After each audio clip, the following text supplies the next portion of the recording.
A girl across the room just pointed at you. She is screaming. She says your shape is crawling across the floor. She says you are biting her arm right now, even though you have not moved. And every single person in the meeting house has turned to look at you. You open your mouth to say, "It is not true." But here, the truth will not save you. In this village, the people who told the truth were the ones they hanged. It is the spring of 1692. You live in Salem Village, a small farming community in the colony of Massachusetts. You are nobody important, a farmer, a wife, a servant, someone who works from dark to dark and prays the harvest holds. Your world is small, a few hundred people, one church, one minister, long cold winters and suspicious neighbors. You believe in God, you believe in the devil, and you believe completely that witches are real and walk among ordinary people. That belief is about to become the most dangerous thing you own, because the accusations have already started, and no one is safe. It begins with two girls. They twitch, they scream, they fall to the floor and claim invisible hands are pinching them. The doctor can find nothing wrong, so he says the only word that can explain it: witchcraft. And now the whole village is asking the same terrible question. Who is doing this to them? Here is what you must understand. The danger is not witches. There are no witches. The danger is the accusation itself. Because in Salem, an accusation needs no proof. A girl only has to say she saw your shape, your spirit, hurting her. They called it spectral evidence, something only the accuser can see. You cannot disprove a ghost. You cannot show the court an empty hand and prove your spirit was never there. The threat is that there is no defense. And the more you deny it, the guiltier you look. The first arrests come fast. A homeless beggar, an enslaved woman named Tituba, an old woman who had stopped going to church. The easy targets, the ones nobody will defend. You tell yourself you are safe. You go to church. You keep your head down. You are not like them. Then a respected farmer's wife is arrested. Then a church-going grandmother.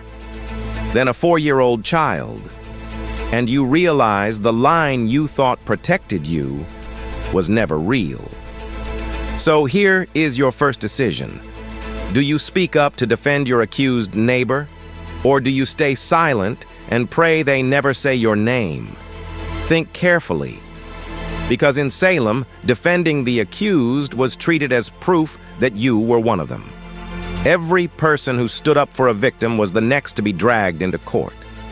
Silence feels like cowardice, but silence is also the only thing keeping you alive. And then one day, it happens. Your name is spoken in the meeting house. A girl falls to the floor, points at you, and screams. You are arrested. You are dragged before the judges. And now you face the choice that killed more people than any rope. The room is packed. The same girls sit at the front. The moment you enter, they begin to writhe. They scream that you are pinching them. They scream that your shape is choking them, right there in the courtroom in front of everyone. If you lift your hand, they shriek louder. If you stand still, your stillness is proof of your cold heart. Every move you make becomes evidence against you. You are innocent. So every part of you wants to do the obvious thing. You want to deny it. You stand before the court and you tell the truth. I am not a witch. I have never hurt anyone. I am a good Christian. And that, exactly that, is the biggest mistake. Because in Salem, the trials were upside down. If you confessed to being a witch, they kept you alive. They wanted you as a witness. They wanted names. But if you insisted you were innocent, you were stubborn, unrepentant, hardened by the devil, and the punishment for that was the rope. 19 people were hanged on Gallows Hill. Almost every single one of them died for the same reason. They refused to confess to a crime they did not commit. They told the truth, and the truth got them killed. So now you understand the trap, and you have one chance left. The court leans toward you. The judge asks the question that decides everything. Are you a witch? Everything inside you screams to defend your name, your honor, your soul, to die clean rather than lie before God. But listen, the people who survived Salem were not the bravest. They were not the most honest. They were the ones who lied. They confessed to flying through the night, to signing the devil's book, to things that never happened. They humiliated themselves. Some of them accused others to save their own lives. And they walked out breathing. The grandmother who stood tall and said, "I am innocent," was hanged. The neighbor who wept and confessed to impossible crimes went home. This is your last chance, and it is monstrous. To live, you must betray everything you believe is true. You must call yourself guilty, and you must do it before the noose, not after. So, would you survive the Salem witch trials? Surviving Salem had almost nothing to do with being good. It had nothing to do with being innocent. Innocence was a death sentence. To survive, you needed 3 things. You needed to stay invisible long before anyone ever looked at you. You needed to never, ever defend the accused. And if they came for you, you needed to swallow your pride, your honor, and your truth, and confess to a lie that disgusted you.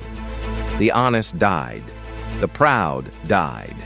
The ones who bent, who debased themselves, who said whatever the crowd wanted to hear, those were the ones who lived to see the madness end. Here's the lesson Salem leaves behind. When a crowd becomes certain, the truth stops mattering. The witch trials were never really about witches. They were about fear, about old grudges between neighbors, about a community that needed someone to blame and could not stop once it started. The accusers were never punished.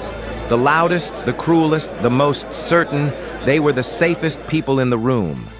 And the moment denial becomes proof of guilt, no one is innocent anymore. Anyone can be next. That is how mass hysteria works. It does not need evidence. It only needs fear and a crowd willing to believe. But here is the part almost no one tells you. The Salem trials did not end because the judges finally found the truth. They ended for a reason far darker than that. The accusations only stopped when the girls made one mistake. They pointed at the wrong person. And the day they accused someone too powerful to touch, the whole thing collapsed almost overnight. Which means the system was never broken. It was working exactly as it was designed to. The only question was who it was allowed to destroy. So ask yourself this: if accusing your neighbor was the only way to save your own life, how long would you really stay silent? And if you think you would never break, remember this. The next time this same fear swept through a frightened population, it did not need 19 victims. It needed millions, and it happened far more recently than you think. If this kept you watching all the way to the end, do one thing for me. Subscribe to TimeSketch. A new survival story every Sunday, Wednesday, and Friday.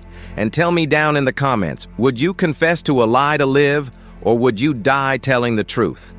This is TimeSketch. I'll see you in the next one.